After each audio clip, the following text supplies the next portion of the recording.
Selamat datang kembali teman-teman. Hari ini, saya akan membagikan kisah mengejutkan tentang peretasan rekening bank yang baru saja terjadi di Langsa, Aceh. Bayangkan, betapa terkejutnya Muhammad Syafrizal, seorang warga Gampong Pondok Kemuning, saat mengetahui saldo rekeningnya sebesar 21 juta rupiah, lenyap begitu saja. Semua bermula dari sebuah telepon mencurigakan yang mengaku dari kantor pelayanan pajak.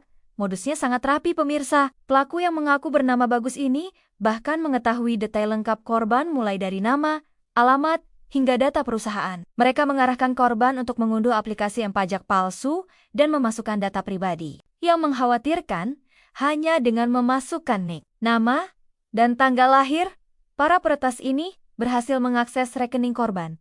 Ini menunjukkan betapa rentannya sistem keamanan yang ada. Meski korban sudah melapor ke berbagai pihak Poges Langsa Bank Aceh Syariah, bahkan ke kantor pusat Bank Aceh, namun hasilnya masih belum memuaskan. Pihak bank justru menyatakan bahwa transaksi dilakukan secara normal, padahal korban tidak pernah memberikan data sensitif apapun. Nah, dari kejadian ini, ada pelajaran penting yang bisa kita ambil. Pertama, jangan pernah memberikan data pribadi kepada pihak yang tidak dikenal. Kedua, selalu verifikasi keaslian aplikasi yang kita unduh. Dan yang terpenting, segera hubungi pihak berwenang jika mengalami hal serupa. Untuk informasi lebih lanjut tentang keamanan digital dan tips menghindari penipuan online, jangan lupa subscribe channel ini dan aktifkan notifikasinya. Sampai jumpa di video berikutnya. Terima kasih telah menonton. Jaga selalu keamanan data pribadi Anda, karena mencegah lebih baik daripada mengobati.